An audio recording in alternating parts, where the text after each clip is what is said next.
membres de la Chambre de commerce de la Grande Région de Saint-Hyacinthe, merci pour votre présence en si grand nombre aujourd'hui. Lorsque nous avons reçu la proposition de recevoir notre invité dans le cadre d'un dîner-conférence, nous avons tout de suite accepté. La Coop Fédérée est une coopérative importante au Canada et nous sommes très heureux et fiers de recevoir M. Gaétan Desroches ce midi. Mesdames, Messieurs, bonjour tout le monde. Bon, on a une affaire de fait, les élections sont passées, ça nous fait un stress de moins. Mais permettez-moi évidemment de féliciter le nouveau premier ministre avec M. François Legault. Ce qu'on a hâte évidemment, c'est de savoir qui va être le prochain ministre de l'Agriculture. Je pense que ça, sans être inquiet, on a tous hâte de voir parce qu'évidemment, si on veut développer l'agriculture, il faut que le gouvernement soit avec nous. Vous connaissez bien ce secteur-là. Dans les années 70, évidemment, l'expertise reconnue dans le domaine agroalimentaire a été renforcée dans la région.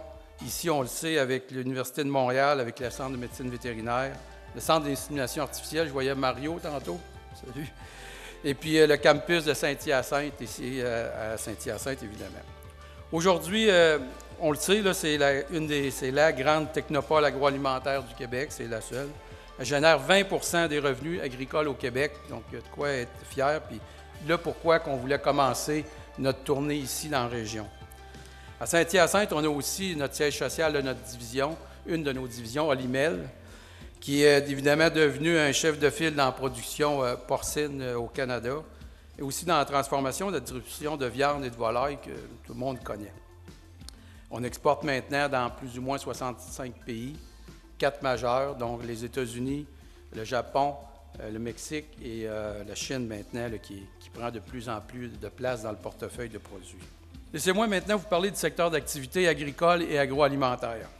La première chose qu'il faut savoir, c'est que notre industrie a connu des changements majeurs depuis quelques années, puis c'est pas fini, je pense que vous le savez. Et notre projet de transformation va en commander d'autres plus importants pour s'assurer de l'avenir de nos métiers, de la prospérité de nos familles agricoles d'ici. Depuis sa fondation dans les années 20, c'est-à-dire il y aura bientôt 100 ans, la Coop Fédérée et ses membres ont connu leur part de révolution, des révolutions auxquelles on a toujours su s'adapter. Évidemment, récemment, ça bouge vite. Vous le savez, plusieurs ici sont sur des fermes. Qu'on pense au développement de systèmes de prévision météo, des systèmes de gestion de l'offre. L'arrivée des technologies numériques dans le quotidien des agriculteurs, on vit ça tous les jours, même s'il y a beaucoup de gens qui ne savent pas que nos agriculteurs peuvent aujourd'hui connaître leur rendement dans le champ en temps réel grâce au système de transmission de données. Vous avez peut-être écouté l'émission J'arrive en campagne, que l'on supporte, et puis on voit des jeunes citadins qui s'imaginent qu'ils vont s'en venir à la campagne et qui n'auront pas de réseau Wi-Fi. Ça existe. Donc, il faut le dire, puis il faut vraiment continuer de promouvoir ces progrès qu'on fait en agriculture. Le futur, évidemment, est à notre porte. Des robots désherbeurs autonomes commandés par téléphone intelligent. Tantôt, notre ami Jeffo, m'en parlait justement. C'est pas de la science-fiction, c'est vrai. Les drones dans les champs, qu'on pense aux capteurs qu'on peut installer, autant dans les silos qu'on peut installer dans les champs, tout ça va arriver et arrive. Et dernièrement, l'Université de Saskatchewan, les chercheurs là-bas sont en train de développer des outils d'intelligence artificielle qui vont permettre à long terme de sélectionner les meilleures semences à cultiver. Donc, vous voyez, la technologie est dans nos portes et est là tous les jours en agriculture. Tout ça pour dire que ceux qui pensent que l'agriculture est un métier traditionnel avec des outils traditionnels, sont pas mal dans le champ. Là. Ça, c'est assez clair pour nous autres. Mais il faut le promouvoir, sinon on ne réussira pas à attirer une main-d'œuvre intéressée qui ont envie de cette technologie-là. Puis vous connaissez tout le monde le défi de la main-d'œuvre. On a besoin de faire jazzer notre industrie. La Coop Fédérée et son réseau, comme Patrice l'a dit, ça représente 120 000 membres, producteurs agricoles, consommateurs aussi, au niveau des quincailleries. C'est regroupé dans près de 70 coopératives partout au Québec. Puis on est présent au Québec, au Canada aussi, en mode partenariat, puis souvent en mode de seul. C'est une organisation de 13 150 employés. Notre chiffre d'affaires tient 6,3 milliards. En gros, la Coop Fédérée s'occupe de la production des denrées, vous l'avez vu, des fermes, des producteurs jusqu'à votre table.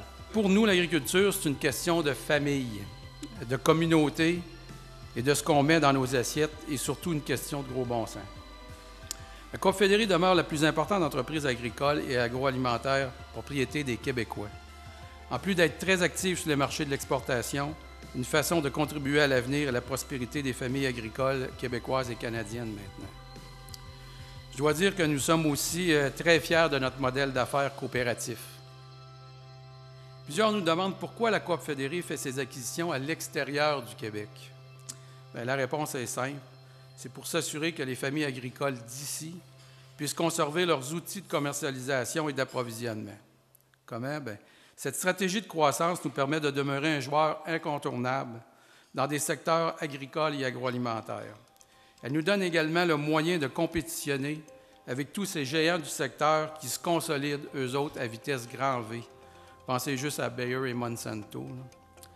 Donc, il ne faut pas jouer le jeu des autres coopératives canadiennes.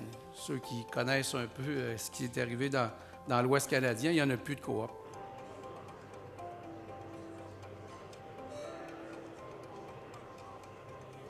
Aujourd'hui, on vient de terminer un dîner-conférence. Nous avions l'honneur de recevoir M. Gaétan Desroches de la Coop Fédérée. Alors, quand les gens de la Coop Fédérée nous ont approchés pour tenir ce dîner-conférence, on est très, très heureux. On se sentait très privilégiés que le début de la tournée se fasse ici à Saint-Hyacinthe, dans la grande région. Ce dîner-conférence fait partie d'une programmation qui était très étoffée, notre programmation 2018-2019.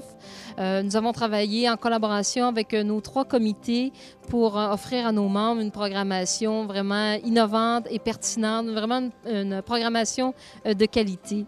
Nos 3 comités qui sont le comité de la relève en affaires, anciennement l'aile jeunesse. On a changé le nom.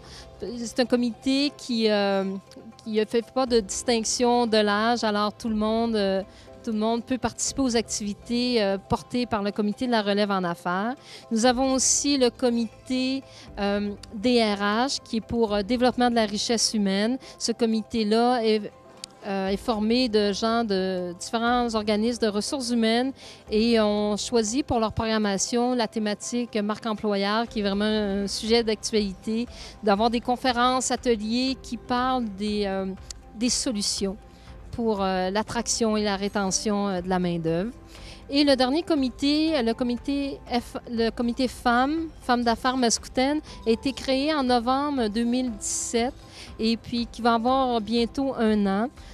Ce comité-là, femmes d'affaires, a été formé en réponse aux femmes d'affaires mascoutaines qui souhaitaient avoir des activités de réseautage qui leur permettaient de briser la glace. C'est vraiment des activités de réseautage qui sont au sein de la Chambre de commerce de la grande région de Saint-Hyacinthe. Et puis, pour souligner leur premier anniversaire, je vous annonce en primeur que le comité femmes recevra une femme d'affaires, une animatrice, une conférencière et une productrice, Mme Chantal Lacroix, qui sera ici même le 8 novembre pour donner une conférence à tous les gens. Alors, je vais terminer en parlant de la Chambre. La Chambre, c'est vraiment une source d'informations pertinente. On peut avoir aussi ce qui est intéressant, c'est de la formation qui est accessible. Vous pouvez avoir de la formation accessible et le rôle principal de la Chambre de commerce, c'est le réseautage. Nous, on est là pour faire rayonner nos membres et que vous soyez travailleur autonome, professionnel, que vous ayez une entreprise de 2 à 500 personnes. Nous, on est là pour votre rayonnement. La Chambre est vraiment, c'est vraiment une communauté d'affaires. C'est un pôle incontournable pour vous tous. Alors, je vous invite pour connaître nos activités, si vous souhaitez adhérer à la Chambre de commerce, je vous invite à visiter le site chambrecommerce.ca et vous abonner à notre infolette. Alors, merci beaucoup et puis n'hésitez pas à nous contacter. Au revoir.